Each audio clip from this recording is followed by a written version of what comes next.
Good evening, everyone. We're going to start the September 15th, 7 p.m. public hearing first. Secretary, call the roll, please. Valencia. Here. Cifuentes. Here. Johnson. Here. Olivas. Here. Lache. Here. Reyes. Here. Moreno. Here. Do we have any public comments for the public hearing?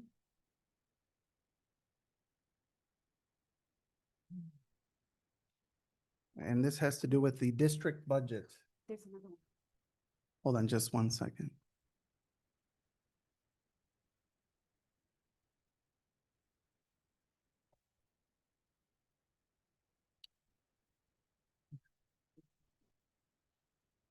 They should probably have no comments. All right, we have no public comment for the public hearing. We'll start with discussion items. Good evening. We're actually going to go through the FY26 budget here. We're going to present it. So this is the timeline. We've gone through this a couple times, but I'll go from the beginning. Back in July, on July 7th, we had the FY26 tentative budget presentation from the Board of Education. Then on the 27th, we had again the tentative budget with the 5036 form with the state format there. In August, we continued to update the FY26 tentative budget. Federal dollars were budgetized and finalized. Evidence-based funding was also updated. And then on August the 4th, the resolution to adopt the FY26 tentative budget was approved by the board that evening, and then the budget was put on public display. It was actually beyond 30 days. We were quite a bit beyond that.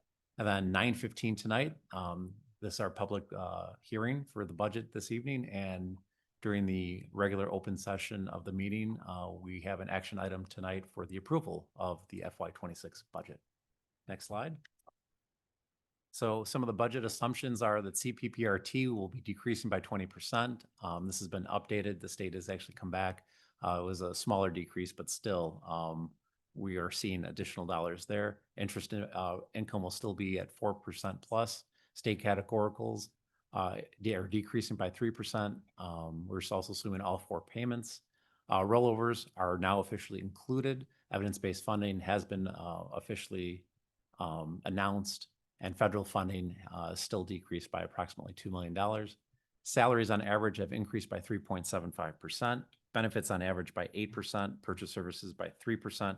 And transportation costs are up across the board at approximately 4%. Supplies and materials for FY26 will remain flat, and utility costs for both electric and gas are up for FY26.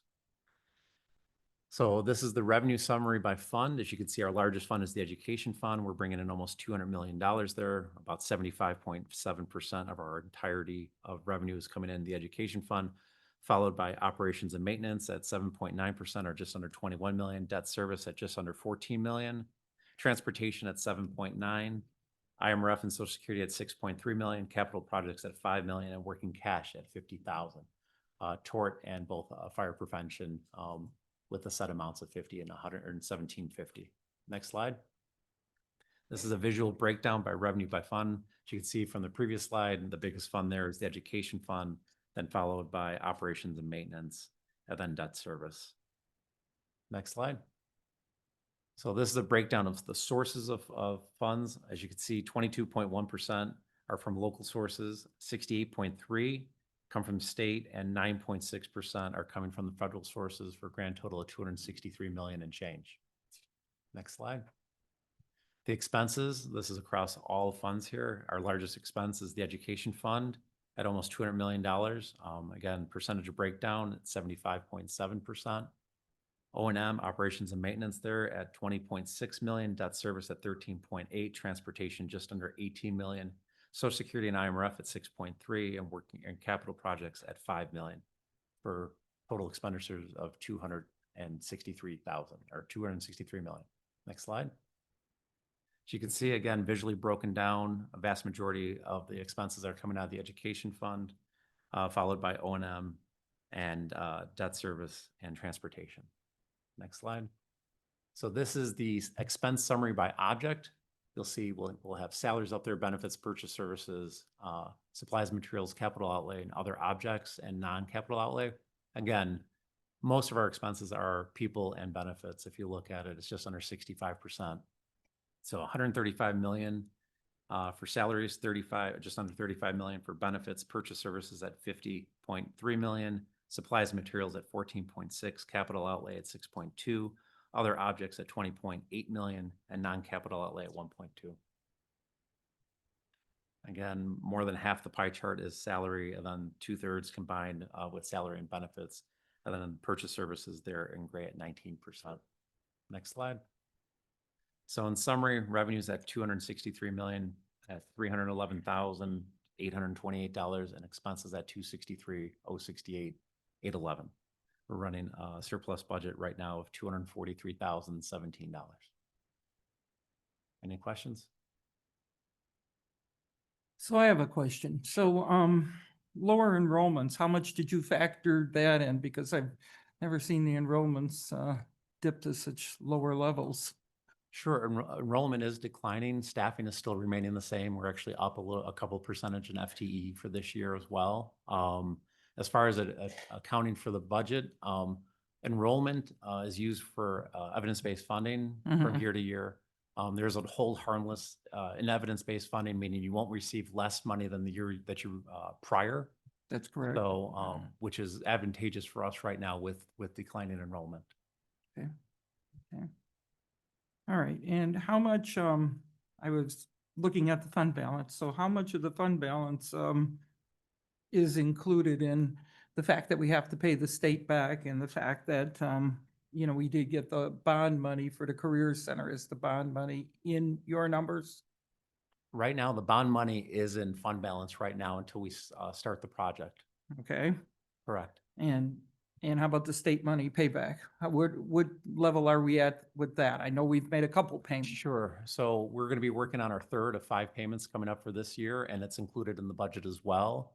It goes against our transportation claim. So that will be finalized here probably second or third week in October, and then totally finalized in early November. So we'll see exactly what the net difference is between what we would have brought in and what we actually owe back. So we'll end up paying the difference.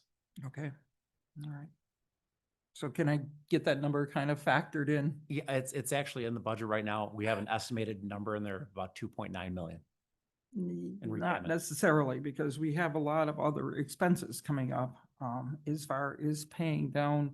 I know you did make a statement in the budget that budget or that number fluctuates. That is actually correct, but we do have a lot of large projects coming up. So I would like to see the major projects and how it's gonna move that fund balance up and down, instead of just having it slam the fund balance at one point. So if we could get more of a calculation based on that, that would be great. Absolutely. Currently, we're about 175 million in fund balance. That's correct. And if we subtract out obviously the bond funds and any type of future projects going forward, that would then be coming out of fund balance. Yeah. I know, but Yeah. I'd like to see the Sure. larger projects just noted as Okay. to how much we are estimating. We pretty much know, how Mhm. much our heating and air conditioning to fill Mm-hmm. in the high school is. And with the declining enrollments, I really want more of a study made of East High, because the Career Center is gonna be tough to fund with a lot of our declining numbers, because the numbers are what they are this year. But because of these lower enrollments, they're gonna start to go down. And because this district is heavily funded on basically state aid, Yes. we cannot rely on the taxes to come in and make those numbers jump. So I just need to see a better look at where that's going. It So- doesn't have anything to do with tonight, but I think it's important that the board really knows where they're at No. with the fact that we have these declining enrollments, and how does that look at East High? So- Absolutely. And we are working with a demographer right now, Dr. John Casarda, who's doing the enrollment study for the district as well. So I've not gotten back any results from that, but we did do a data request. They have all the data about our enrollment, and they're running the demographer study right now. Okay, all righty, Okay. Okay, And thank as soon you. as we have it, we'll present it. okay, thank you. You're welcome. Any other questions with regard to the budget? All right, motion to adjourn. No. Public hearing, yes. So moved. Second. All right, Secretary, call the roll, please. Yes. Valencia, Yes. Olivas, Yes. Lache, Yes. Moreno, Yes. Yes. Yes. Okay, we'll start the regular board meeting of September 15th at 7 o'clock. Secretary, call the roll, please. Reyes, Here. Lache, Here. Johnson, Yeah, here. Valencia, Here. Cefuentes. Here. Moreno, Here. Olivas, Here. Please rise for the Pledge of Allegiance. I pledge allegiance to the flag of the United States of America and to the republic for which it stands, one nation, under God, indivisible, with liberty and justice for all.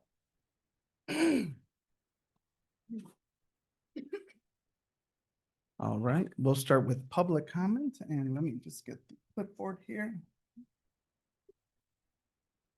In order to speak at the board meeting, you would have had to sign in before 7 PM. Respect the 3-minute time limit, respect the confidentiality of students and staff, and we're going to keep comments appropriate, please.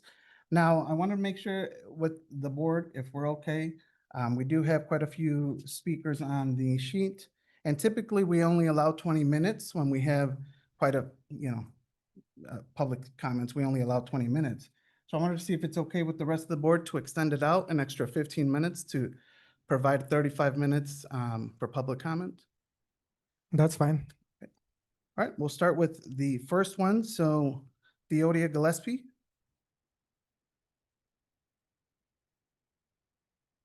Good evening, board members. I want to first start out saying that it's not about any one particular person and me in particular, that we are here to represent our children, our schools, our staff, and our future. We are here tonight because of a comment that was made by Maya Reyes, a newly elected board member and staff member of Oswego School District that works in the Human Resource Department regarding the Black students in the bilingual program. About a month and a half ago, the NAACP, the Urban League, Regina Brent of Unity Partners, Dr. Peggy Hicks, and myself raised these concerns, two concerns. We shared such remarks that Ms. Reyes presented that divides the district and our community, and we're calling for real accountability for better staff training, safeguards to protect staff and students, and a culture that builds trust and not fear. The school board that we met, and along with the attorney, we felt like their silence and refusal to implement accountability measures have emboldened hostility, created unsafe environments, and perpetuate disproportionate discipline for all students. These behavior violates both the district mission and fundamental civil rights. Therefore, Myra, we're asking you to resign for the good of the community, based on your remark. We also ask the school board to fulfill their duties and making sure that this kind of behavior is not tolerated by not just board members and staff. Ensure that every student and staff member, no matter their race, ethnicity, or zip code, is treated with dignity, respect, and fairness. Now I yield my time to and to the community, Michael Childress, with the president of the NAACP.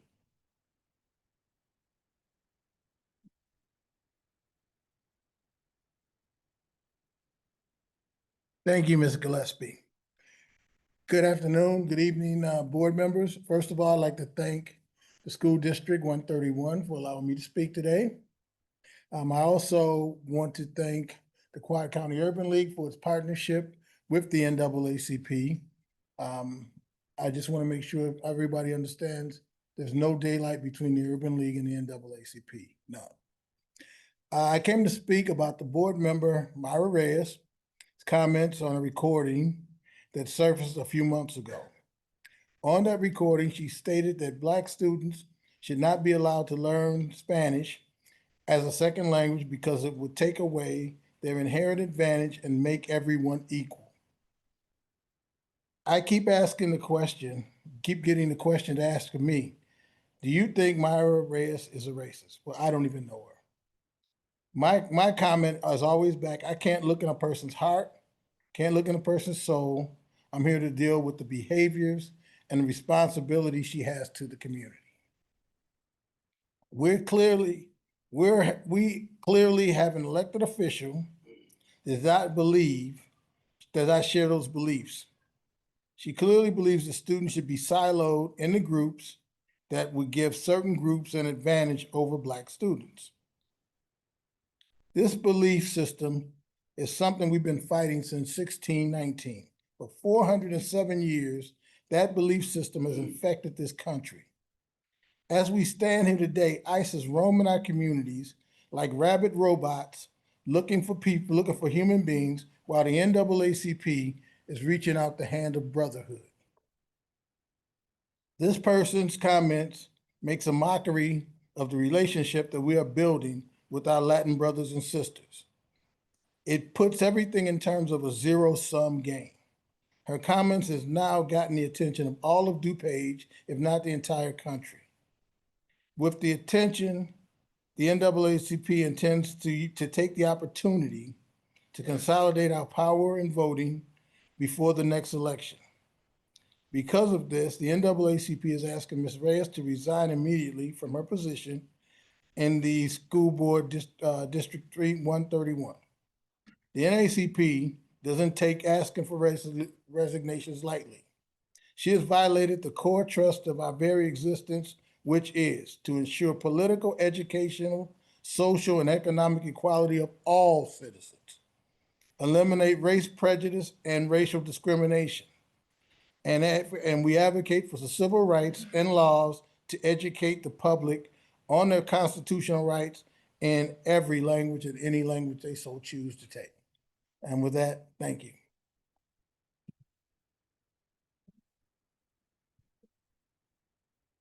All right, next on the list, Cynthia Latimer. Good evening. I was hopeful that this issue would have been resolved when it was brought up, rather than having to have it addressed here in this manner. I've had a career of teaching and creating learning environments with the focus on student achievement and provide opportunities for all students. While bilingual director, I created and implemented improved programming for, testified at the state level on behalf of, and fought for the rights of Spanish-speaking students to learn English. You can imagine my thoughts standing here tonight addressing comments about denying Black students access to learn Spanish, comments that are in direct conflict with our beliefs as an educational system. Board Member Reyes's comments are completely inappropriate. It is fundamentally wrong. It suggests that it's acceptable to deny any student an opportunity to access the instructional programmatic offerings of this public school district. The statements, one, run counter to what public education is all about and counter to the views and or characteristics of an effective board member. As such, those cannot be tolerated. And two, are even more unacceptable because she explicitly labels and singles out a specific group of non-Spanish speaking students. Your targeted comments reference others by language they speak, Spanish speakers, but you reference Black students by who they are, African American, and this is damaging. It's one thing to have an opinion, but to state that opinion and then sit in a seat of power to establish policy and have oversight over those that same students is unjust and inconsistent with what it means to be a board member. But this kind of thinking is detrimental to the students in this community. Her comments indicate that she does not have the best interests of all students at the forehand of her mind. Fairness and equitable treatment are critical underpinnings of being a board member. Her words document her sense of fairness and equitable treatment is questionable. For clarity, if a current or seeking board member said anything like what Reyes said, but used a different group of students, if they said we would not teach English to Spanish-speaking students and reference denying Spanish-speaking students across and access to instructional programming, The board, the community would all be making the exact same request we are making today, requesting that board member to stand down. And I would be right alongside with you, supporting that request. We are better than this. There is no place for these kinds of thoughts in education. Board Member Reyes needs to step down. Silence of board members on this issue makes you complicit. Please speak up at the next board meeting and expose where you stand on this, because your silence condones these actions. Thank you to all of the hardworking teachers, staff, administrators, and board members who do not pick and choose which students to serve, but pour into every single student who are in front of them. And it's unfortunate that this topic takes our focus off of what's most important, and that's our children and the teaching.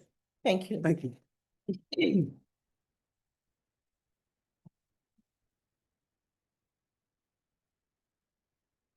Regina Brent.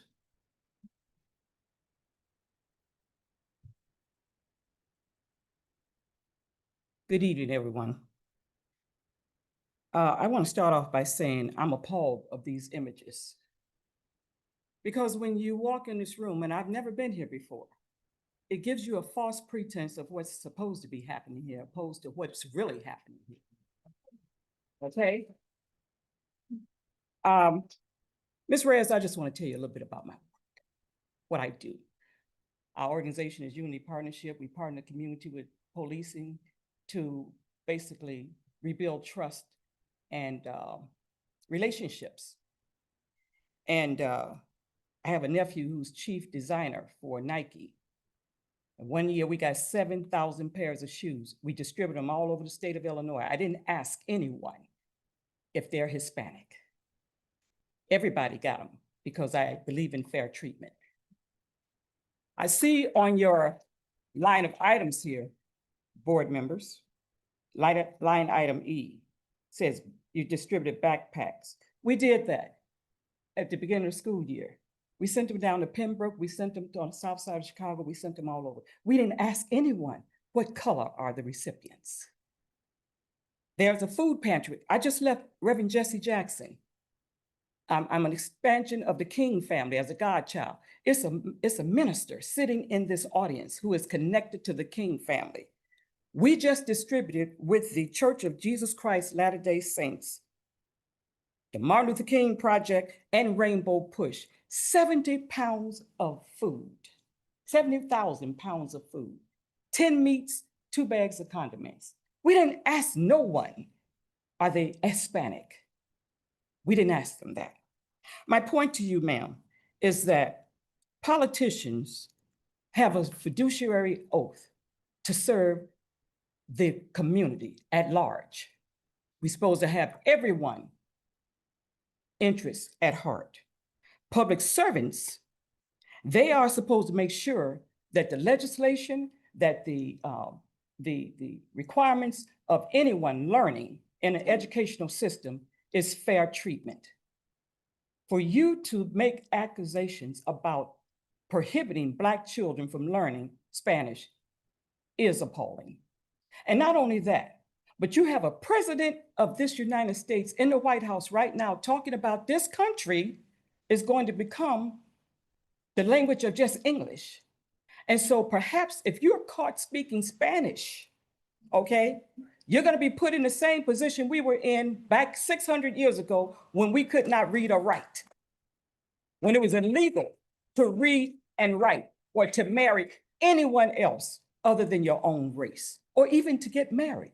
So I say to you, I cannot, and the churches in this area will not, and the people in this area, the African-American public race will not sit idly by and watch this go down. We're waiting on an outcome, and I hope it's positive, and we're asking you to resign for the greater good of the people. Thank you. Thank you.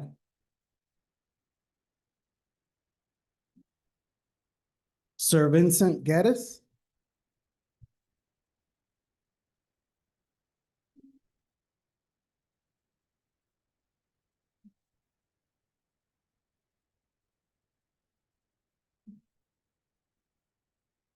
Good evening, I'm Dr. Vincent Gaddis. This is my 30th year of teaching.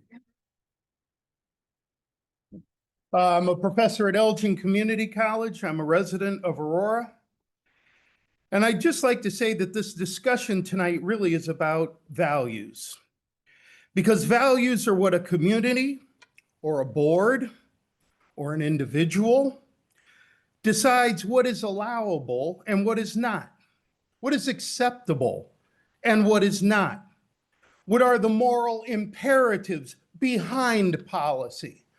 That's what values are. The expressed values through the mission of District 131 is, quote, "Our purpose is to educate and empower all students to reach their full potential." How does the silence of this board over these comments of Ms. Reyes support that mission?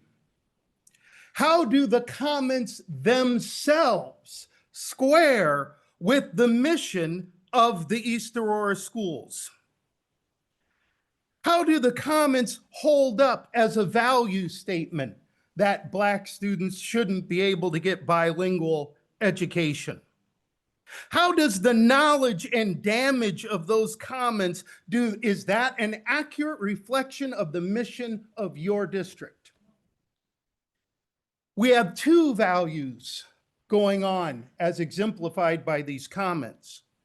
One is the value of division and exclusion, a value system that says our group deserves the resources and advantages over that group. The values that say only we can be bilingual because we don't want them to have an advantage. It's for us, not for them. Versus values that say all students should have all access to all resources and programs to put them on the path to success. The values that say all students can and must have the resources to thrive. The values that say having bilingual students is a benefit for all students. Those are the values of inclusion. So tonight, this board, you as an individual, us as a community, have to ask ourselves, what values are we going to choose? Are we going to choose, are you as a board going to choose the value of exclusion and division? The values of it's for us and not for them? Or are we going to stand in solidarity on the values of inclusion and solidarity? Do we want Black and brown communities united in the cause of creating great education experiences for all students? Or do we want to create a divide that ultimately hurts us all? Your choice.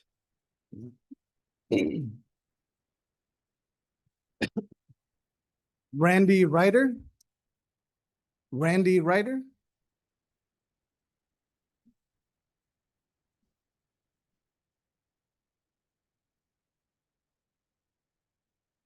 Everybody.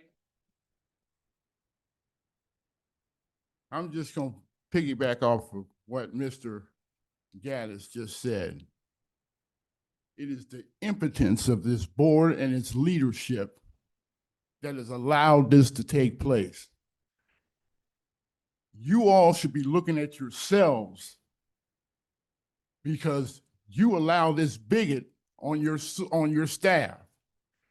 This should have been addressed 3 weeks ago when I came here 3 weeks ago and told you about this issue. What it says to me is that the board in its entirety does not have any respect for the FBAs, foundational Black Americans, that inhabit this school. It's not just the students. We've had complaints about discriminatory actions towards staff. And you people sit back and act as if you don't hear us. But I can guarantee you, if nothing is done in this situation, I'm going to the state's attorney general. I'm going to the Human Rights Commission in Aurora. I'm going to file Title VI complaint against this school district. Maybe that will get your attention. Because I'm tired, I don't know about the rest of the people here, we are tired of being ignored. It will no longer be acceptable. This lady has to go, period. We're not negotiating, we're not compromising. You ain't gonna be able to gaslight us into nothing else. You need to take action. If you don't take action, we will. Simple.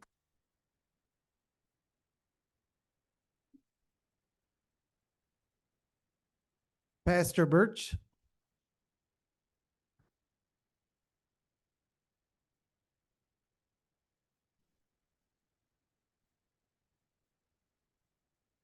Good evening, board. Good evening, board. It's hard to follow these things that have already been said. They've covered just about everything. My name is John Birch.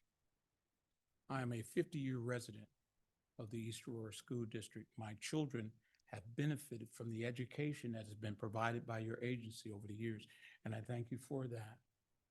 Two of my children are in the professional field, and they both learned to speak languages other than English in the East Aurora School District. It has provided them with skills that allow them in the medical field to make a difference. It's because of decisions that were made by previous boards that they have that level of education. My wife and I are the parents of 4 East Aurora graduates who are successful because of the education that was provided by this school district. I'm here tonight because I'm in despair. I'm a child of the 50s. I saw what happened when certain people received benefits that others were denied. And this school district has come too far to take a step backwards.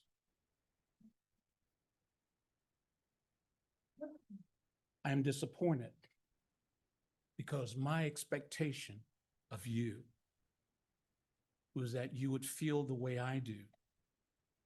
Miss Marie Wilkerson was instrumental in our community of reaching out to all people. My wife worked for over 20 years in that field. And one of the things that she always shared with me was that children are innocent. Children need to be protected. Children need to be provided for. They should not have to fight adult battles. Do you understand what I'm saying? I'm not angry, I'm disappointed. My heart is broken. I expected much more of you. You were elected just a few weeks ago, many of you. And I, in spite of things I'd heard, people talk in the barbershop, and to see those things come to fruition leads me to despair. The decision that you made, allegedly, that there's nothing you can do about it. Well, let me share with you. In my 49 years of public service, I've served on multitudes of boards. And in each one of those boards, there was a letter of conduct that we had to sign. That neither our actions, nor our words, nor our attitudes would bring despair on that board. I believe if what I've been told is correct about your response, board members, I'm talking to you, you have failed the test. I do have to move on with the other public speakers on this. Thank you.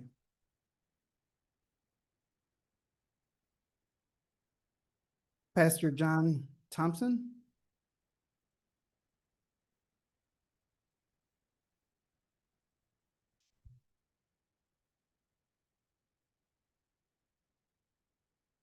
Good evening. I'm Pastor John Thompson of the Haven Christian Ministries located here in the city of Aurora. I am not a resident of Aurora. I pastor the people of Aurora. It's been said that if you don't have a seat at the table, it's because you're on the menu. As I look around this table, I don't see a seat that represents the African American child.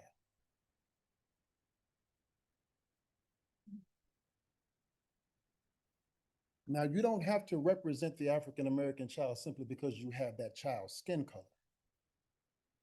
However, if you don't have that child's skin color, then you need to have a voice that speaks on behalf of that child loudly, brashly, and boldly. Because I don't see a seat for us on that board, on this board. I don't see a seat for us at this table. It appears to me then that Member Reyes, by the sentiments that she has shared, has decided to put our children's future on the menu.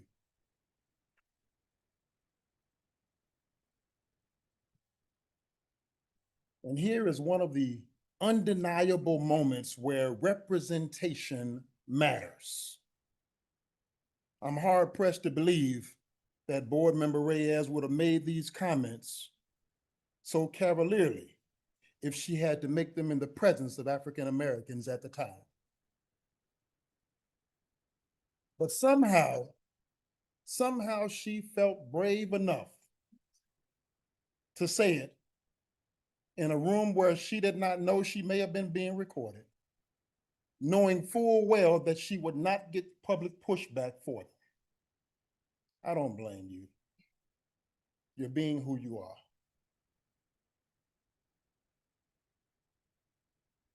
I blame you for letting it happen. They tell us that these comments happened almost a year ago. I believe August or so of last year is what I heard. And yet here we are now a year later addressing this issue. Lastly, as I prepare to go back to my space on the wall, I'm mindful that any mindset that's willing to sacrifice the educational opportunities of children for their own attempt at social engineering should have no place in a position of influencing policy for their twisted ideology.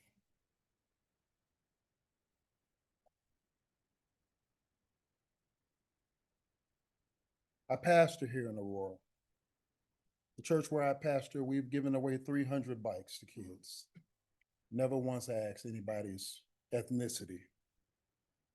Pastored here in Aurora, and we've given over 2,000 families groceries for several weeks at a time. Never once asked anybody's ethnicity. We've given away over 400 laptop computers to children. No racial quota needed to be met whatsoever.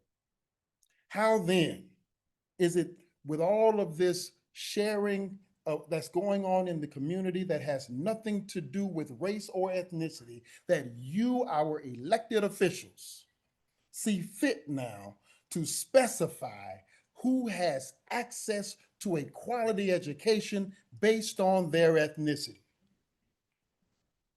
You ought to be ashamed of yourself.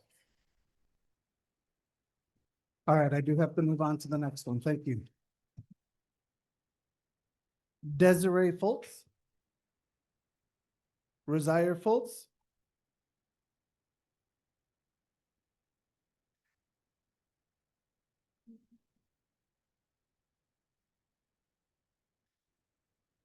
Hi, my name is Rosaire Folks. I go to East Aurora High School. I'm in 10th grade. And basically, I came into the school board meeting today so I can get my words out. Because I'm not feeling heard at school. Okay. I feel like every time I go to school, it's not the same place no more. This been happening since last year. So it was I tell my teacher because I've been smaller classes. I've been special ed as education, and I told my teacher I don't feel comfortable in his class. I'm the only female in his class, and he basically have a male teacher like follow me around like everywhere I go. Like if I go to the bathroom, the male teacher would be outside the bathroom waiting for me. And I remember one day I was going to the rec center. I didn't want to talk to anybody. He like screamed my name. He was like, "Resign! Let's go to class right now!" Like he was screaming my name like he was like my relative. So I was like feeling like I was feeling hurt because like why are you screaming at me? Like then like one day I was leaving for lunch like and I was like trying to like go to like a PPA. I feel comfortable. I was telling her like I don't feel comfortable. Like the teacher steady following me. Like I cannot like even like go to my social worker when I'm getting followed. So I was like telling my teacher I don't feel hurt. Then like we just had testing at Easter where I told my teacher like then my teacher called me disrespectful.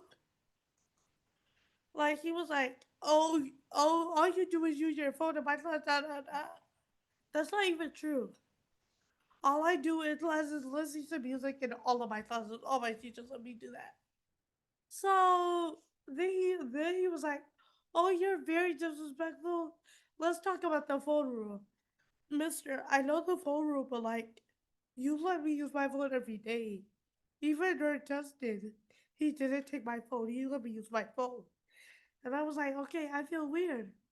So he took me up to my D and like, I was like trying to tell my D what happened.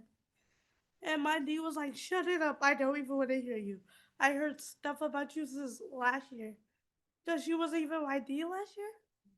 And like, I was trying to like tell her, like, that's not true. She was like, "You cause trouble with teachers.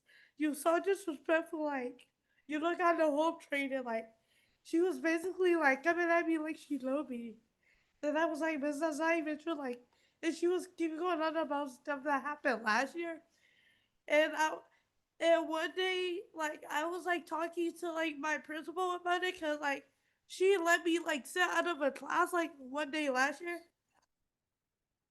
Huh? You want her to stop right because the bell went off. Oh, I'm sorry. Yes. She can continue, just, I just want to make sure that we, And I feel like the teachers at my school is not a safe place to go to certain people. So the only person like I go to is my social worker because that is my safe spot because my D she just might be like school just started and like I be trying to talk to her like she say I trouble. She say you're trouble, you're disrespectful, and all you do is cuss out teachers. That's not true. I don't even cuss out adults. So that's not true. So I feel like it's not like we're supposed to be at my school because they treat me different from a lot of kids. And I don't like that at all. well, thank you. Thank you.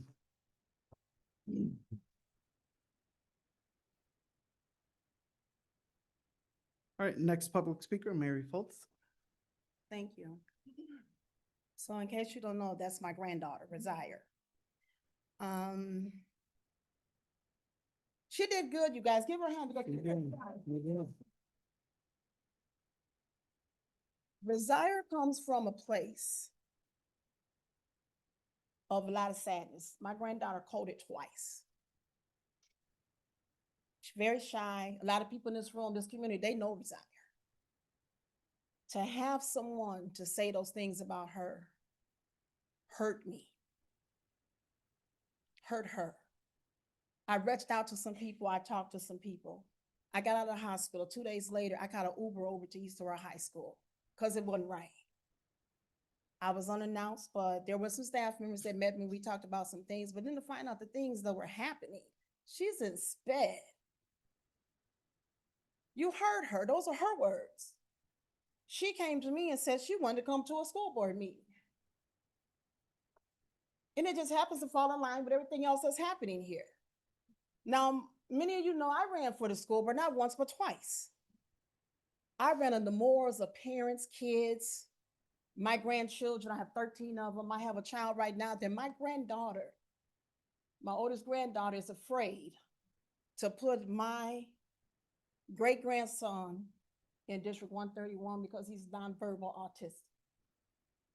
Imagine how we feel. I'm advocating so hard to get my granddaughter to say yes, but then we got this. So my name is Mary Folks. I'm an EA graduate, a mother, a grandmother, a community servant with a blended, very blended family. Each person knows why they are here. I'm here generally because I care about the kids, the families, the staff, and having fair and unbiased education for us all. East Aurora, we are lacking when it comes to engaging Black families. It would be nice to see a platform that is not afraid to speak up when families are having concerns or issues and need guidance or help. It would also be nice to see something that doesn't look like, something that doesn't look like us against them. That comes from the kids. I deal with a lot of families of all nationalities. I've been doing it for over 20 years. These last years have been hard. Many of them, they're upset because I didn't get on the school board, felt I was untreated unfairly, but guess what? I'm still there with them. Still a voice, we're still together. That matters. It matters. Starting with there's so much that can be done before we get to this school board. Starting with allowing parents to work with administration in school buildings, that's community engagement. Yeah, we're gonna do one more public comment. And then after that one, we do have another section on the agenda after executive session. If people want to continue with public comment, we have another 20 minutes allotted for that. So the next person on the list, Bishop Jeffrey Donaldson. Mariah Reyes. Thank you.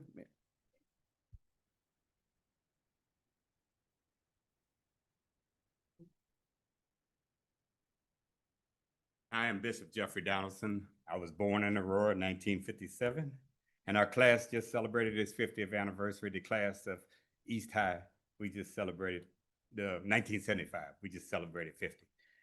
And my parents and all them went to East High when it was Waldo. So my family's been in this community for 8 generations. And I just want to say that my grandchildren were the first part of the dual language program. They're here today. And my grandfather was born in Mexico, and I don't speak Spanish. So I was really glad that they are learning the language, so I can have that connection to my grandfather, because he's from San Juan, Mexico, which I never heard of. I've heard of Puerto Rico, but not Mexico. But my point in coming tonight was, it's really disheartening in that we have to fight these same racial battles year after year, and you get tired. And I know Maya Angelou said, I'm tired of being tired. But when you don't hear a voice, and as Pastor Thompson put so eloquently, you either at the table or on the table. And it's time that we are represented as a community. And I come here as a pastor and someone that is known in the community asking for representation and asking for justice and fairness on the board. And I ask that you listen to these comments and listen to the children and what they're saying. I'm hearing about teachers being harassed. I'm hearing about people afraid to speak out because they might lose their job. And there's a whole thing within 131 that was never there. I remember how proud I was when Dr. Count Hill became the first Black doctor in the 70s. He was my teacher at Simmons, and then he became a doctor, and we had to call him, Dr. Hill, and I always just knew him as Count. Well, I graduated with his daughter. That's a lot of rambling, but I just want to get to, I am tied into this community. I'm committed to this community. My family's buried at Spring Lake, so we've been here for a long time, and I plan on being here for the generations after me. And I just ask that you listen to the people that spoke, and you hear not only their comments, but hear their heart. Thank you. Thank you. Before we continue with the regular meeting, I have something to say. Yeah. So, so I've been listening, I've been getting sad here, so I'm speaking up. So right now, I think we should let them finish speaking because they want to be heard. And I would like to file a motion because obviously, like I said, they've been coming to the past couple meetings and we haven't done nothing and they want to see something done. And I would like to let them be heard. that is fine with me as long as. If you guys the are fine with it, because right now this I is a don't big have an issue. with that. And right now I'm saying I'm born and raised in the east side of Aurora, Yep. I know Mayor Wilkerson, you know, Yep. Dr. As long as Roberts the was vote a is okay, we're superintendent here. okay. Yep. All right. Let's make No it happen. Yep.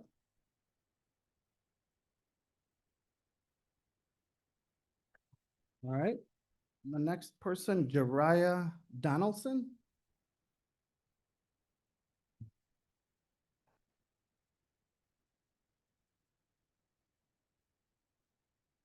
Thank you.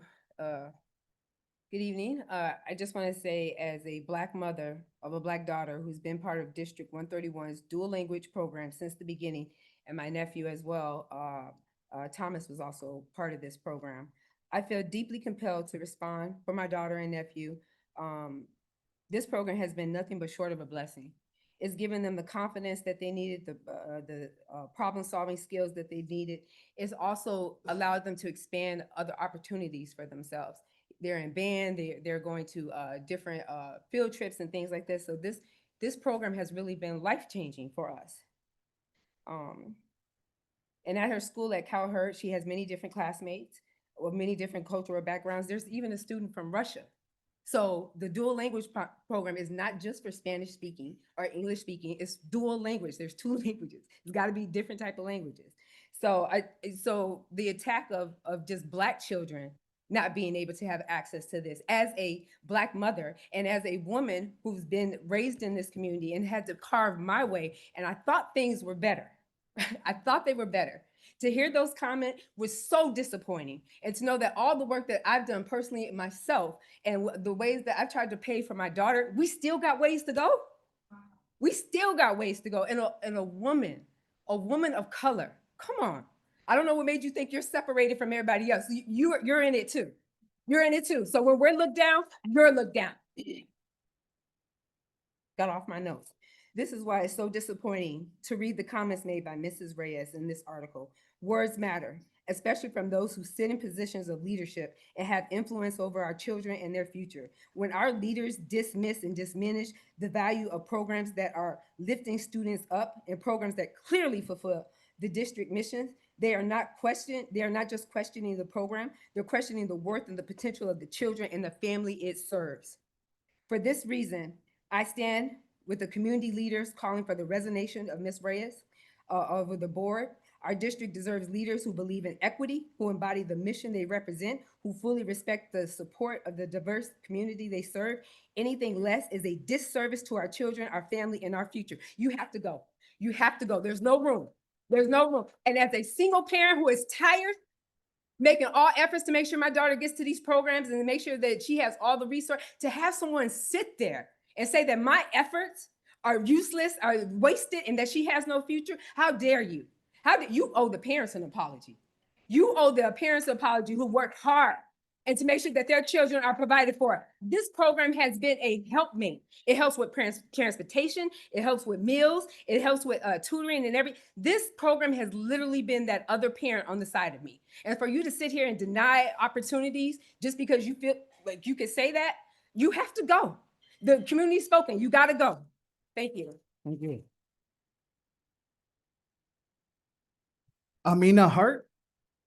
Amina Hart.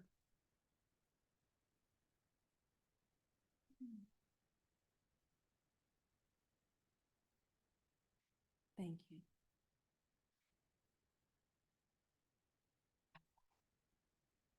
I give an honor to God, who is the head of my life, to Superintendent, Dr. Harrison, the board members, and all who are in attendance. It's an honor to be standing in front of a school board in my alma mater school district that sealed the fate of my education 30 years ago. What I learned then has prompted me to be here before you today. Representation matters at the school board level to ensure that all students have the proper representation, consideration, and the opportunity to receive fair practices. As shown in this case, partiality should not be allowed.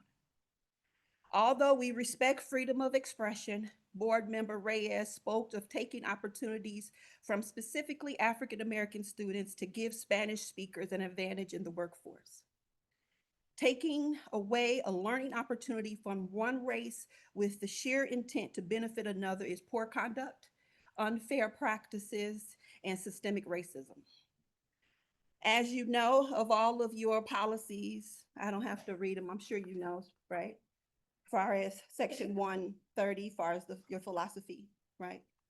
Also with section 2, item 80, your oath of conduct. You also have your section 2, item 270, which speaks of, it's fairly new, but it's there, the discrimination and the harassment of any basis of race, okay, color, or national origin. I'm referencing them because I want to make sure that you know that you did follow an oath, right? You signed up for this. Having board members who are uneducated and dare to share unconscious bias toward African-American students is deeply rooted and based on their own personal, deep-seated thought patterns. Since Reyes became a new board member, she should be in a mentoring program to become an effective leader. With racist rhetoric being comfortably shared in a boardroom meeting makes me question if she was trained with bias or made to feel comfortable to speak candidly with her peers who have the same agenda. I agree that Reyes should be held accountable for her discriminatory tactics, including her mentor and anyone else who did not report her statement. Now that we identified the problem, I would like to propose a solution. Every board member should take cultural intelligence, inclusive communication, and implicit bias training to better serve your diverse student population and to be effective leaders in the school district. As you know, you have mandate reporters. Within the mandated reporter that is issued by the state, they have 2 trainings that's provided to you for explicit bias. Thank you. Thank you.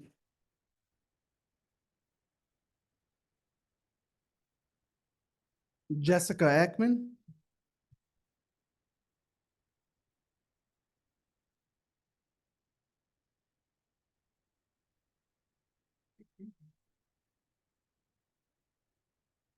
Good evening. My name is Jessica. So thank you for letting me speak.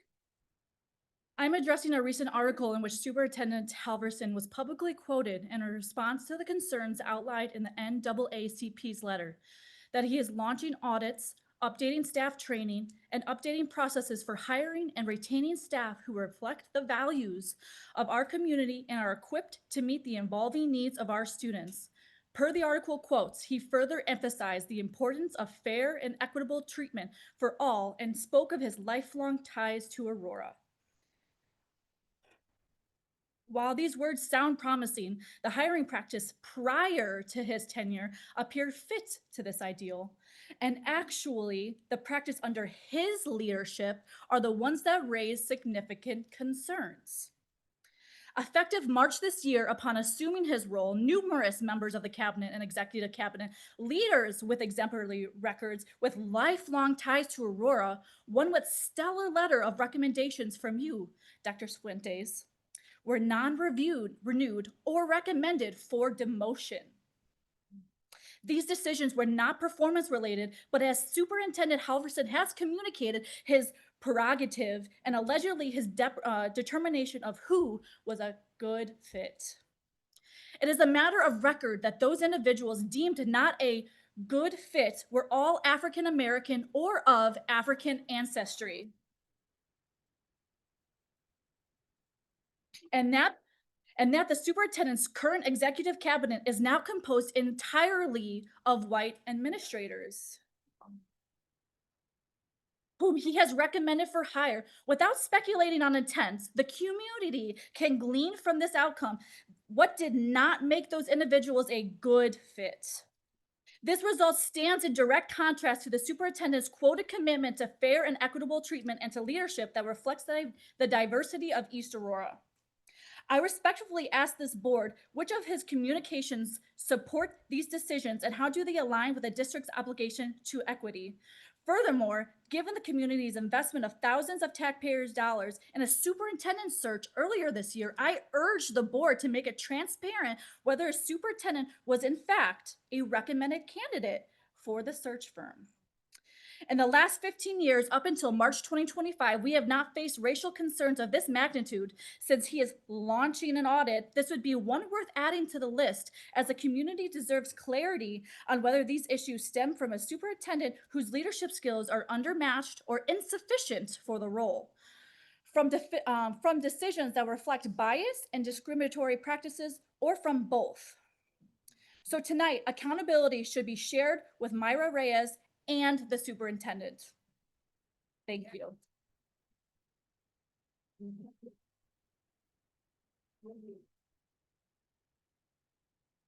Sandra Harrison.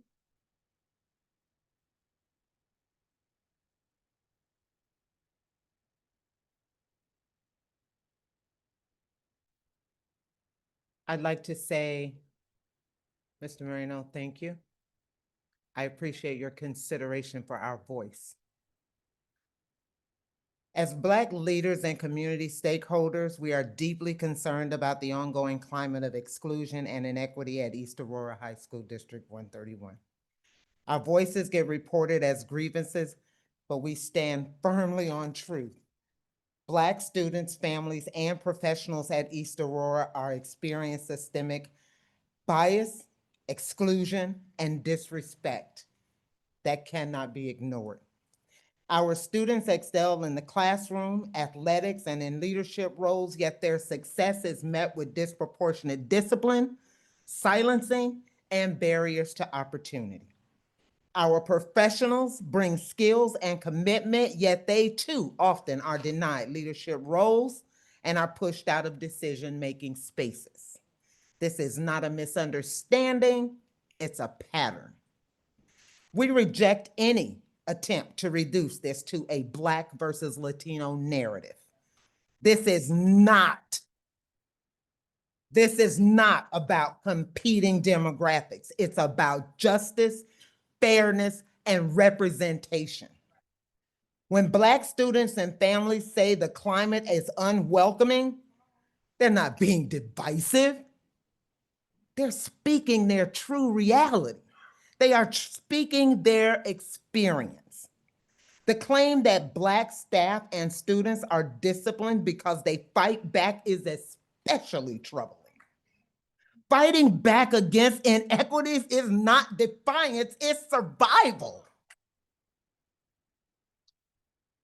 To punish us for resisting unfair treatment is proof of the systemic barriers that we're facing. Let's be clear. Black families are not asking for special treatment. We are demanding what is rightfully ours: justice, dignity, and inclusion. We are not outside of East Aurora. We are an essential part of its past, its present, and its future. The district needs to make a decision whether it's going to continue to resist equity or embrace it. Our presence is not a problem. The refusal to honor equity is.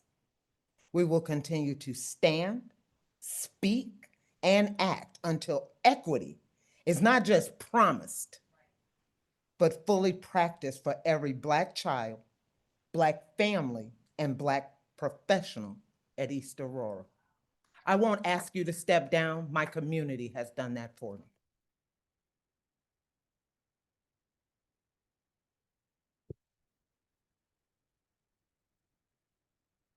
Sadiq Rashid.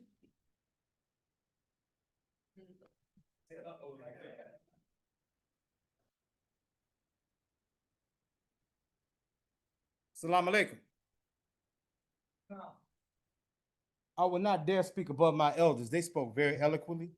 They said everything that I came here to say. I don't have notes. I apologize.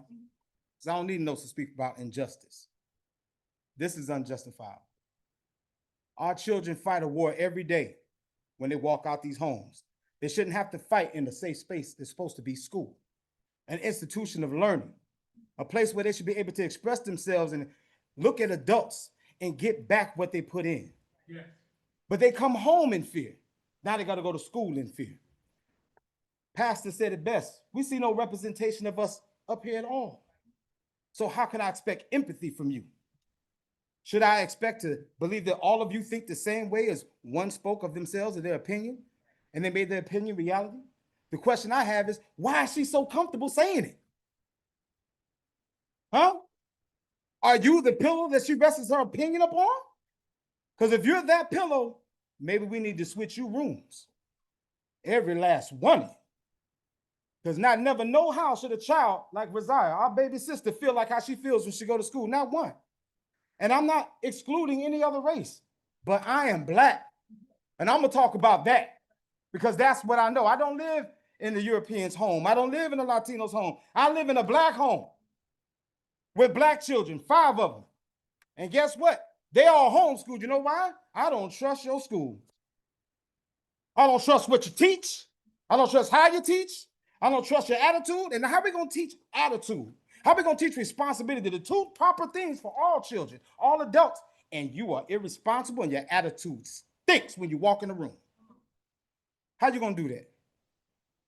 I would love to get some answers from you. I'd have been in hearings from children who are being expelled and the attitude in the room was so horrible. I just turned to the family and said, take your child up out of here and don't come back. Now that's telltale. So if you feel guilty, you should. If you don't feel guilty, go find out what that is and then feel guilty later. Because this is horrible. As far as saying what Blacks shouldn't learn, does anybody in this room remember Frederick Douglass? He wasn't supposed to read, he had to sneak and read. We live in a city where it's predominantly Hispanic, am I right? Telling us that we shouldn't be able to learn what Hispanics learn in Spanish is like telling us that we shouldn't be able to read. What's the difference?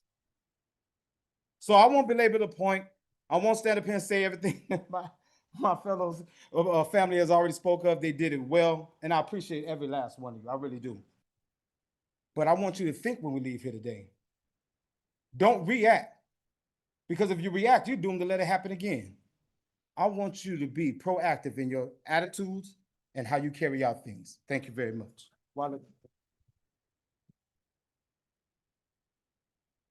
Natalie Bonner.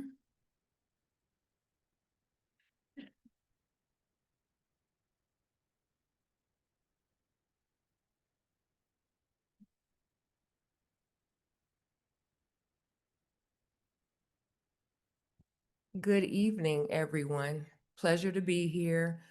Unfortunately, under these circumstances, I'd just like to say a little bit about my experience learning a second language.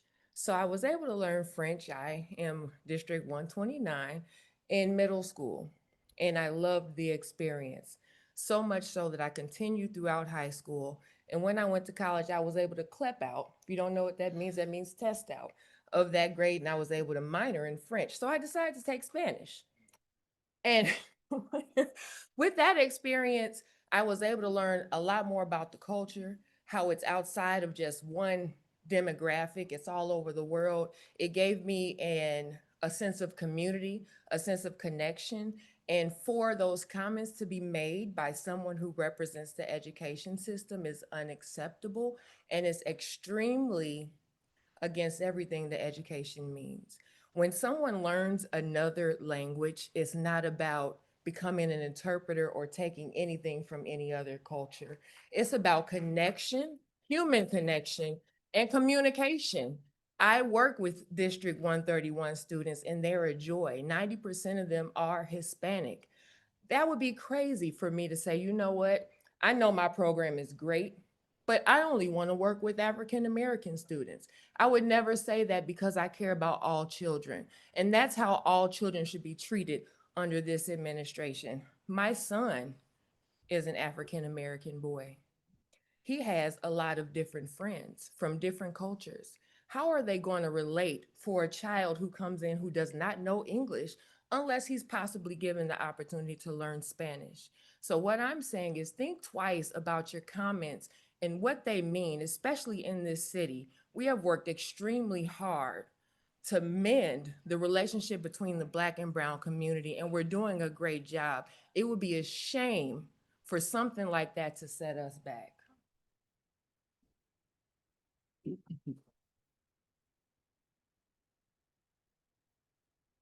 Javier Solano.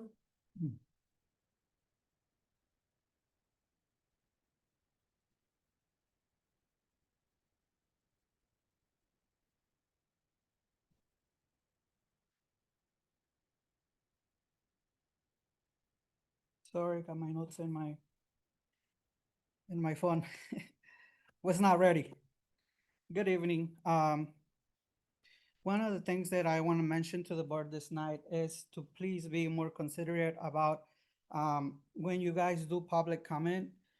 I know there's a very important community relations report today, so I know there's families that are here just for that. And since it extended today, I want to ask you guys to please, maybe for the future, you guys can put it before the public comments on the agenda, so it's that would be something nice to do.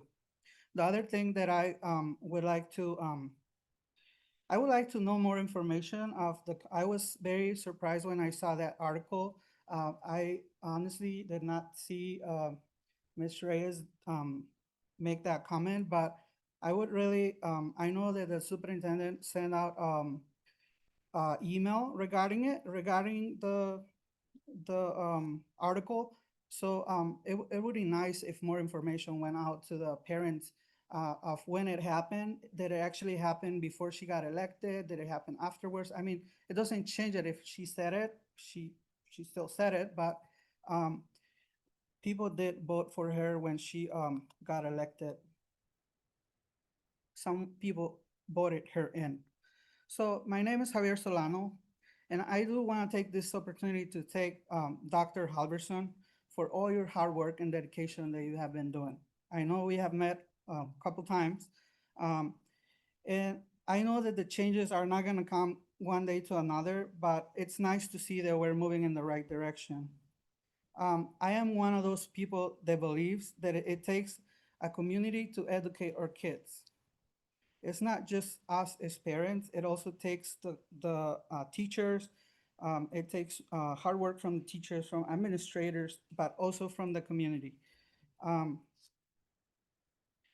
So I say that we work together as parents, teachers, and administrators for the better of our students. And division is not the answer, please. Our community is going through a hard time right now.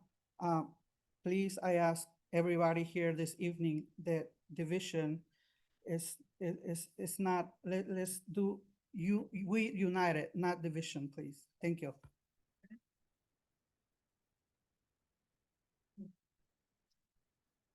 Cecilio Cuevas.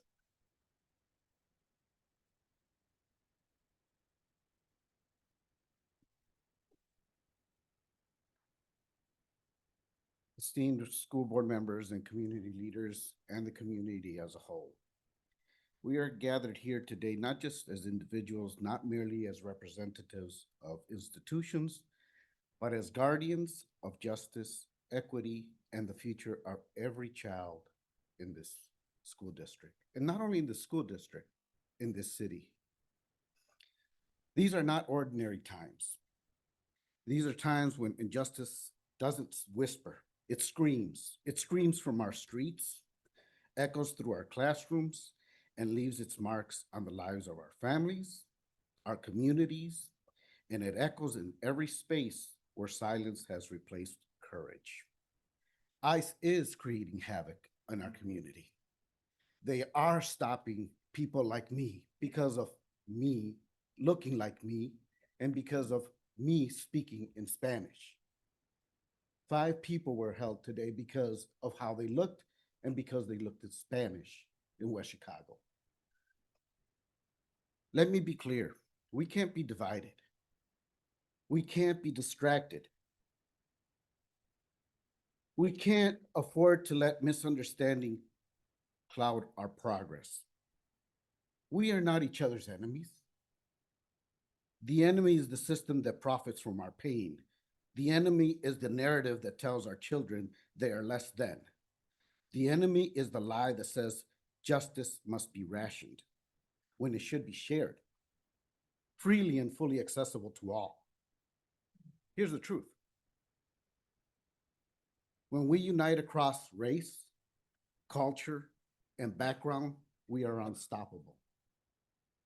When our communities come together, not in competition, but in coalition, we become the heartbeat and the transformation that is needed in this country.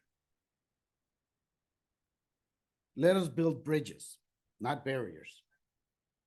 Let us trade stories, not stereotypes. Let us fight side by side, not in isolation.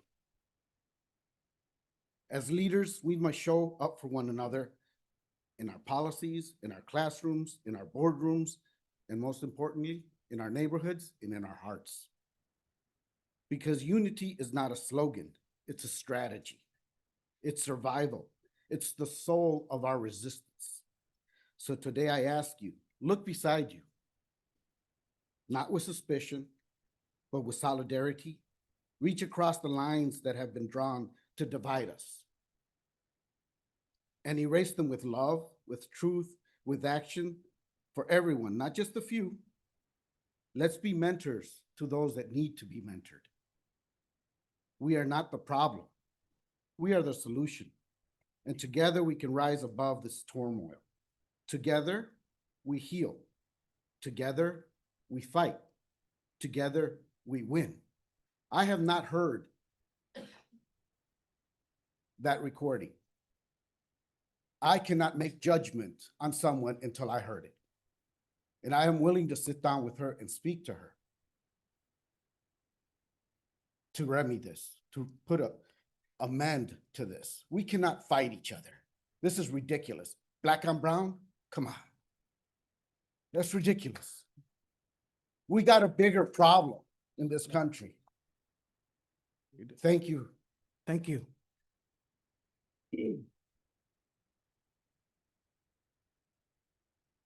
That concludes the public comment section.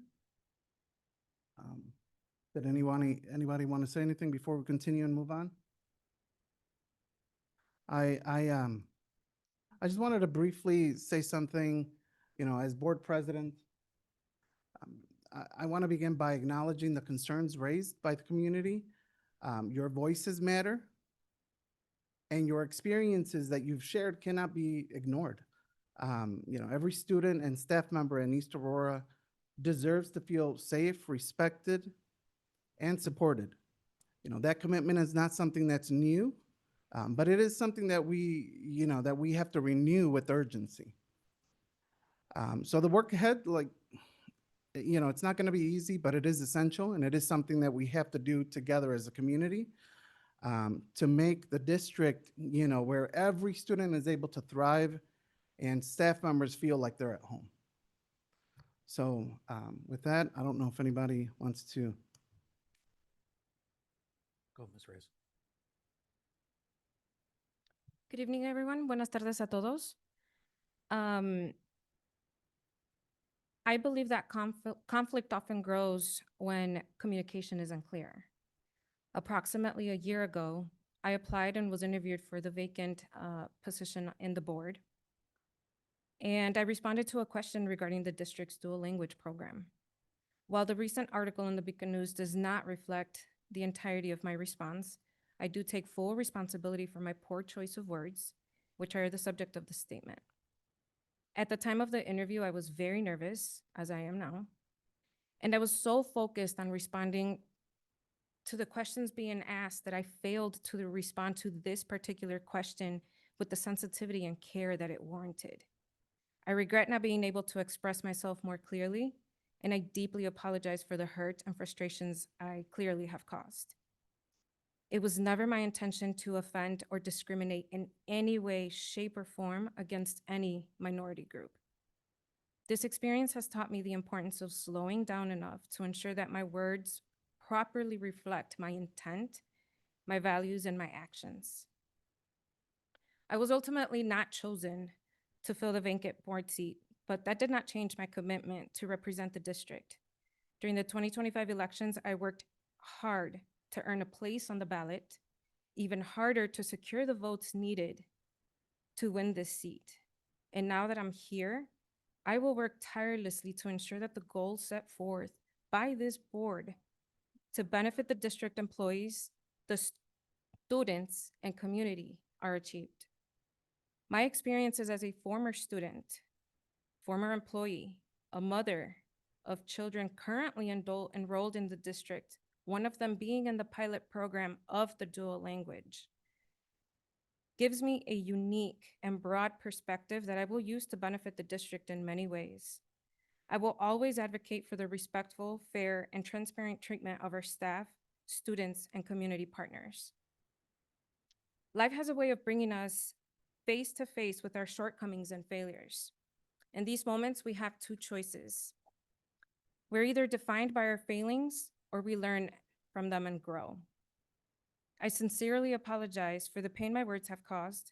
I have grown from this experience, and I'm renewing my commitment to stand with this Board of Education, the administration, the teachers, support staff, and the community to ensure that every child in District 131 receives high-quality education, regardless of their race, background, economic status, or legal standing.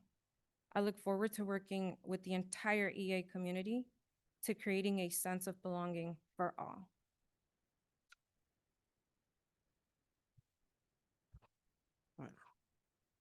Communications from the superintendent. Thank you, Board President Fuentes. Before I go on to my formal communications, I just want to reaffirm to the constituent group that we met with both on August 6th and August 27th that I'm still open to meeting together to remedy this problem and figure out exactly what we can do to continue to support all of the students within our school district. Regardless of color, race, creed, I still would like to meet with all individuals. Ms. Gillespie, I will be reaching back out to you as I did with my email on August 27th, extending that monthly meeting. As well as a follow-up meeting with that. I'd love to meet with you again, and I would love to have other constituents that want to come to the table to be problem solvers for the entire community come to that table as well. Thank you. Moving on to the formal comments from the superintendent.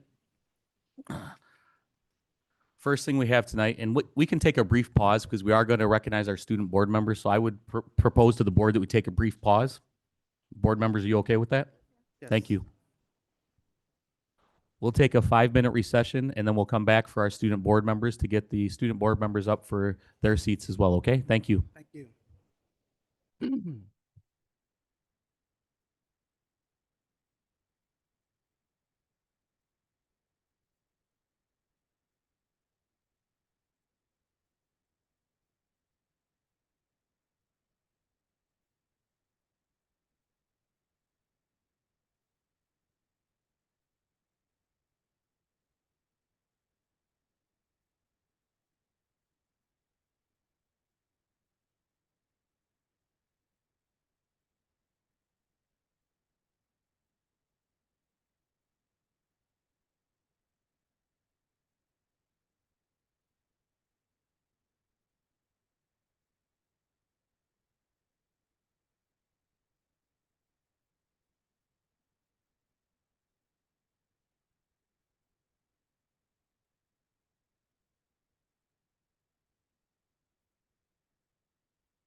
Everything was muted. Oh, I got it. was dead.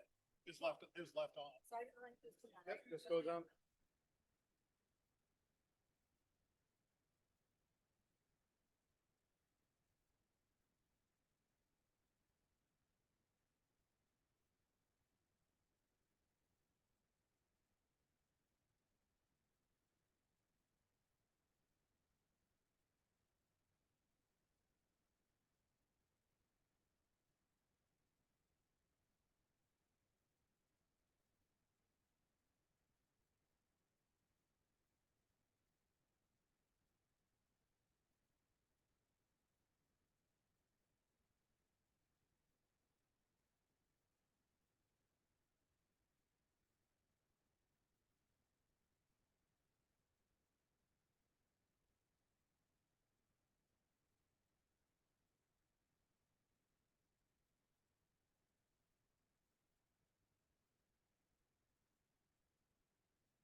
We're going to continue with the regular board meeting now. Go ahead with Mr. Halverson, Dr. Halverson with communications from the superintendent. Thank you, Board President Fuentes. First thing on the agenda tonight from communications from the superintendent is item 8A. We got a really exciting time, the appointment of our student board members for the 2025-2026 school year. So if both student board member candidates could come up to the podium there, and I'm going to read a brief bio about each one of them, and then we're going to go through the oath of office. So first, let's give them a round of applause.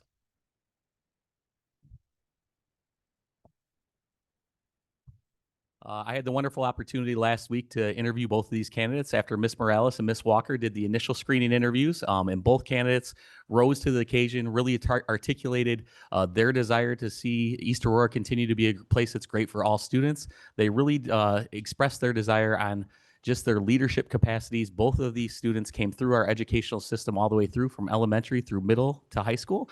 So without further ado, I'm going to give a little bit of an introduction, then we're going to go through our oath of office. First, we have Zion Lalawala, who is a senior at East Aurora High School. He previously attended Allen Elementary School and Fred Rogers Magnet Academy. Fred Rogers is in the house back there. He has also participated on the chess team, math team, and track and field, while also demonstrating strong leadership as president of the Science National Honor Society and secretary of the National Honor Society.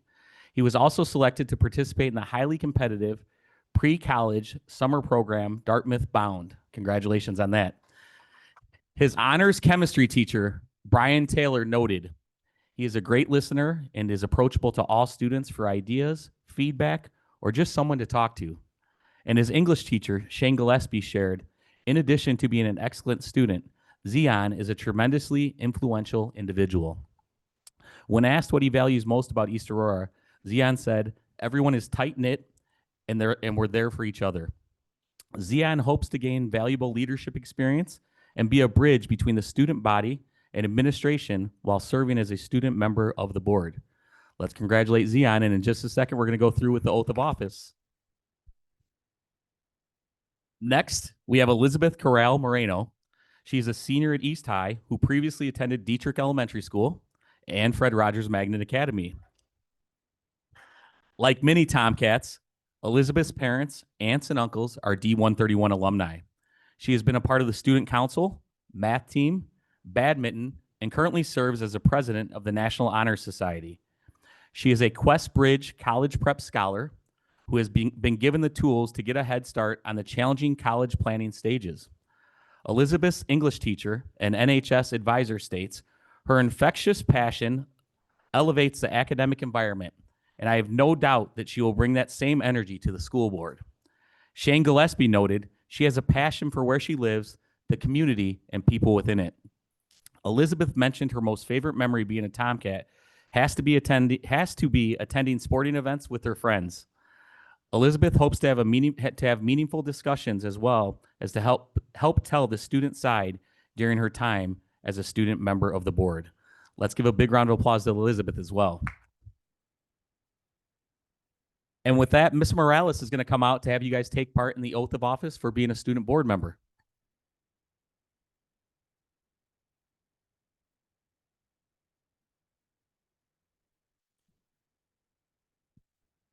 So it was a pleasure to meet you guys and meet you guys last week. It was really nice to get to know what your aspirations are past high school.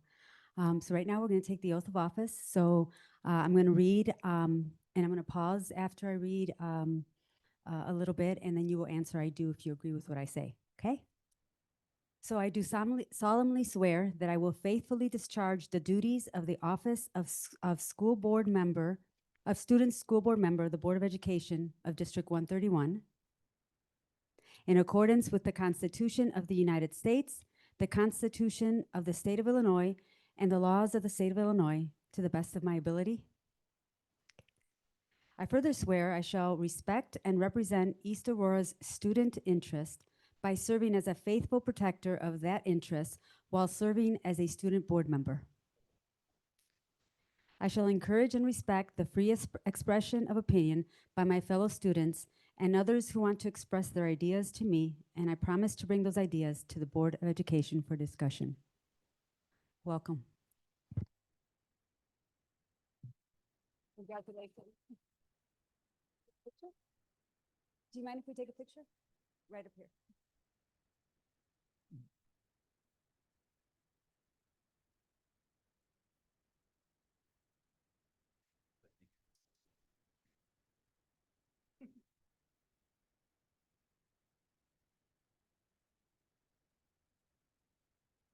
Everybody in, Ms. Walker?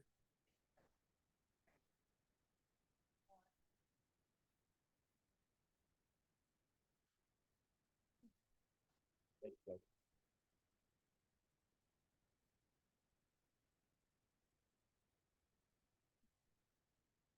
And they both told me they were going to play rock, paper, scissors to see who had the first board meeting next. We're waiting, guys. Go ahead. I'm just kidding. I'm just kidding. Next on the comments from the superintendent, we have our community relations report from Ms. Walker. Ms. Walker's got a couple of awards to hand out this evening. Okay, I'm going to ask my two students to stand. This evening, District 131 is proud to recognize two of our outstanding eighth grade students, Yahir Ferreira from Fred Rogers Magnet Academy and Taleen Kadaki from Coward Middle School.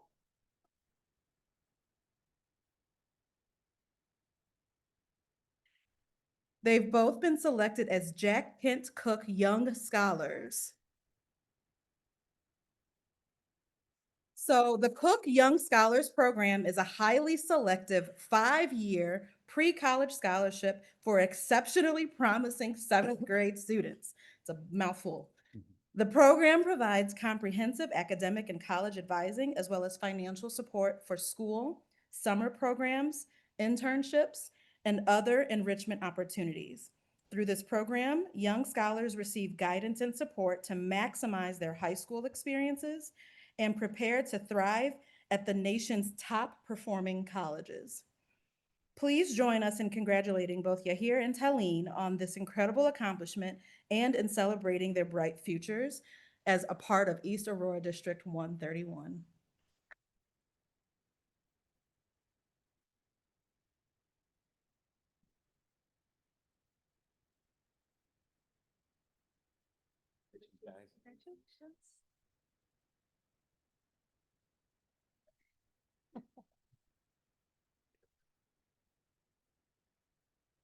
Sorry, no.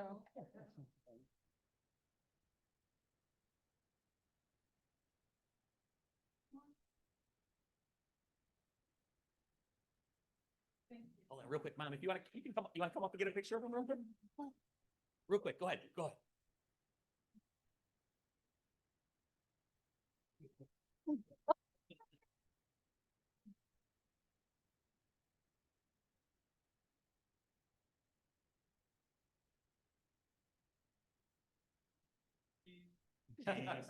And for everyone, just to clarify, this is a program that they had to apply to as 7th graders, and they go through it from 8th throughout their 12th grade year. So if we have any other upcoming 7th graders, look into the Jack Kent Cook program.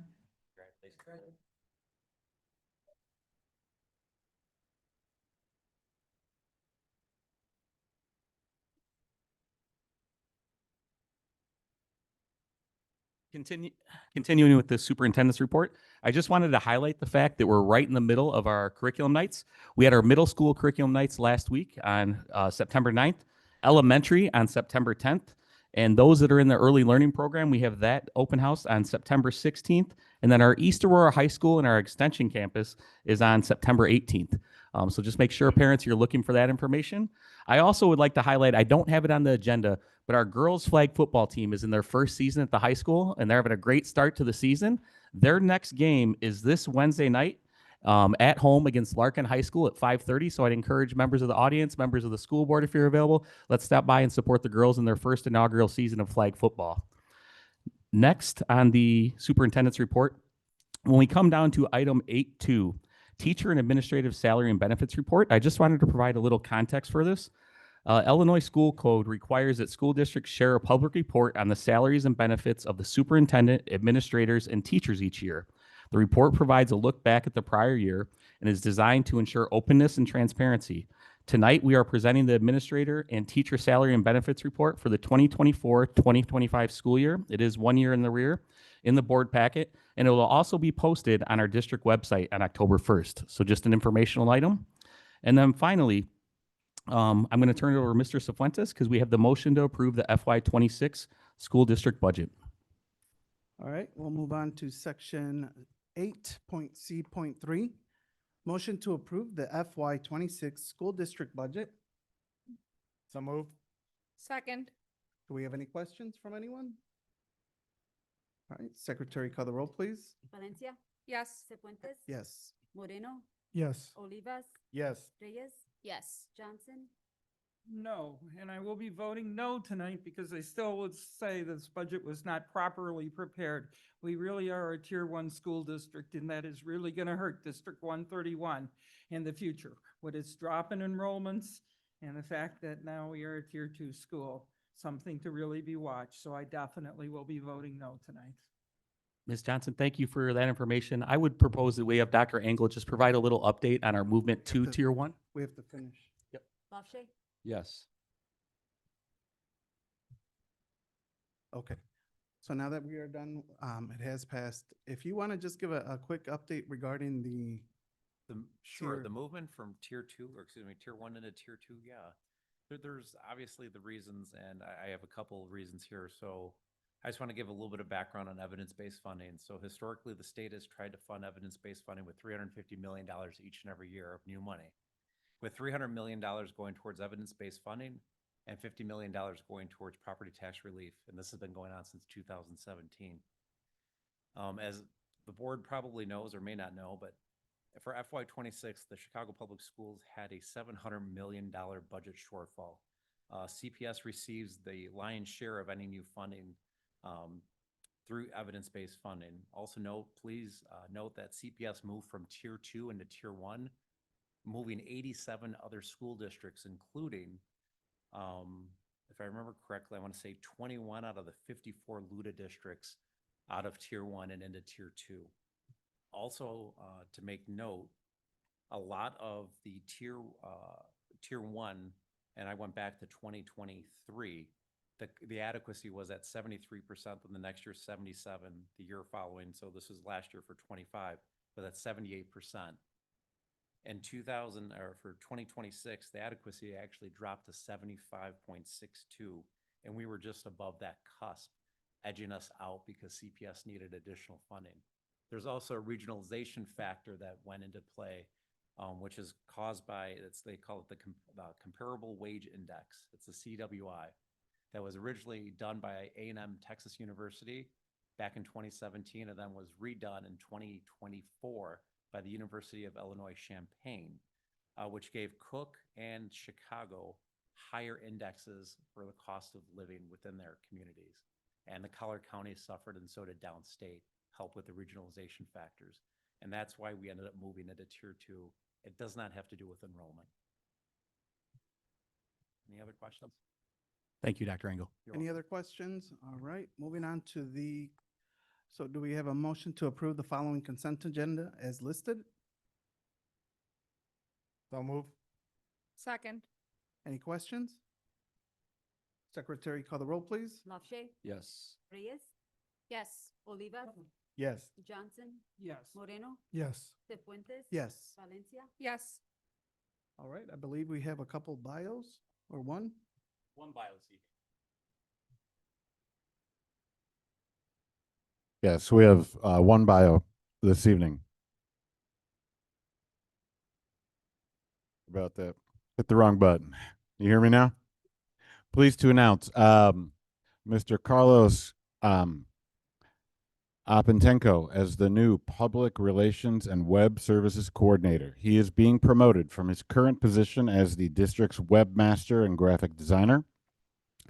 Carlos brings extensive experience in graphic design, digital marketing, and web management, having served as a graphic designer at AMS Performance, Patrick Dealer Group, and Windy City Motorcycle Company.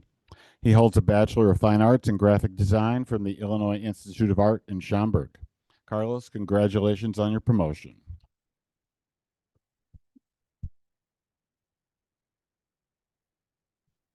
All right, moving on the agenda with Finance and Personnel Committee with Ms. Reyes.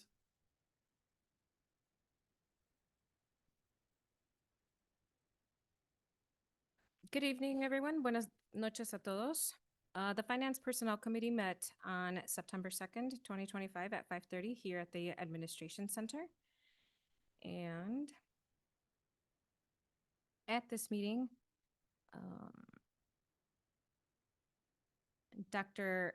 Michael Engel presented us with donations that were received by the district, all of which the committee agreed that the donations were in order. He also presented us with the financial reports for July 2025. There were no questions on the financial reports at that time. He also presented us with the fiscal year 26 budget, which he noted would be dropping down on the agenda for the action during today's board meeting. President Cifuentes did have a couple questions, and he asked if any changes had been made to the budget since the last presentation, to which Dr. Engel confirmed that no changes were made, but most recent updates were made just a few moments ago. There were some reviews to IASB press board policies. Dr. Ballard presented those, and they just majorly included minor language changes, formatting, or legal reference changes as part of the district's 5-year review. He did note that policy 750 needed a clause added to the current language provided because it did not reflect legislation that had recently passed. There were no questions at that time. Let me see.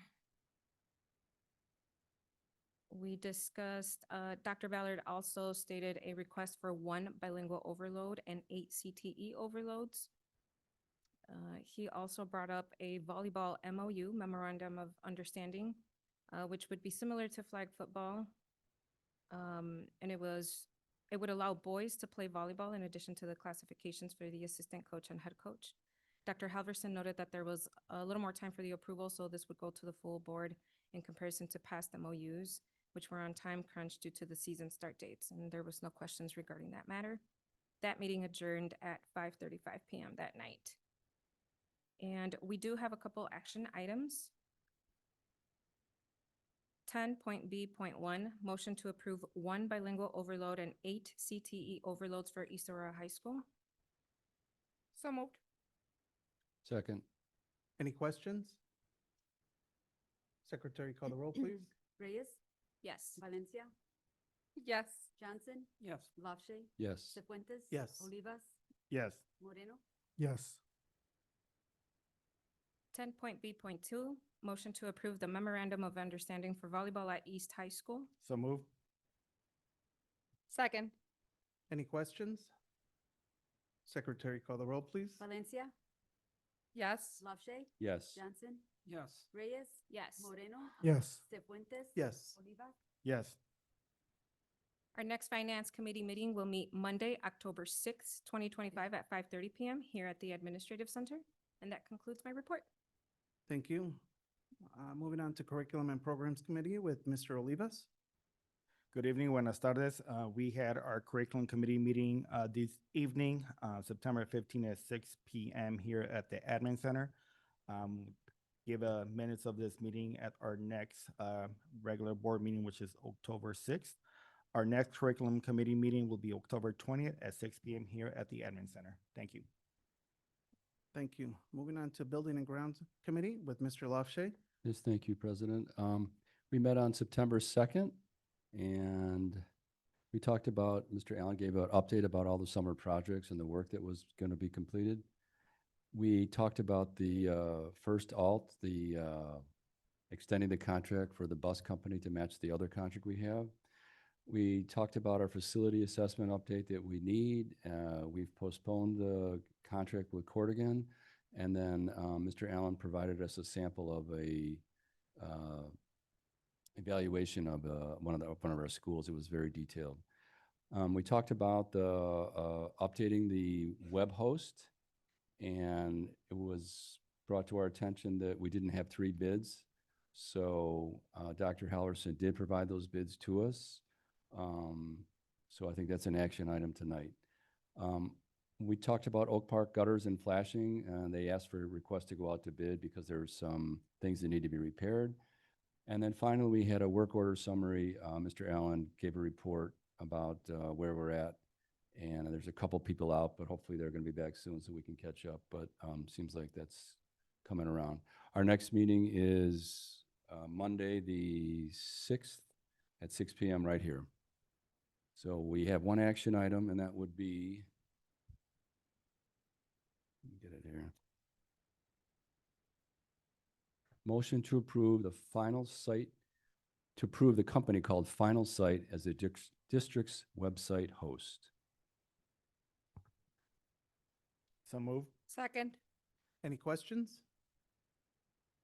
All right, no questions. Secretary, call the roll, please. LaShay, Yes. Valencia, Yes. Johnson, Yes. Reyes, Yes. Moreno, Yes. Cefuentes. Yes. Olivas. Yes. All right. Now moving on to executive session for the purpose of discussing pending litigation, workers' compensation, student discipline, negotiations, and the appointment, employment, performance, compensation, and dismissal of a specific employee. So move. Second. Secretary, call the roll, please. Reyes, Yes. Valencia. Yes. Johnson, Yes. LaShay. Yes. Cefuentes. Yes. Olivas. Yes. Moreno. Yes. There will be action after executive session.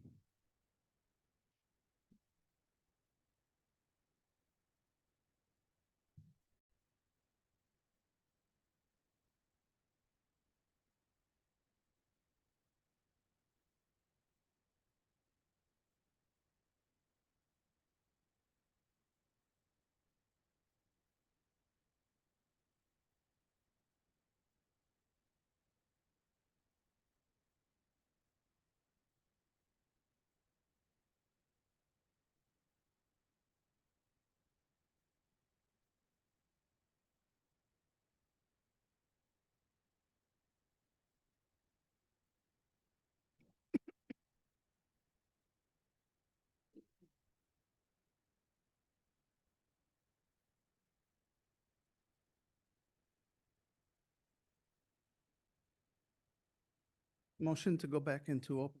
So moved. Cefuentes. Yes. Valencia. Yes. Yes. Yes. Yes. Reyes, Yes. LaShay.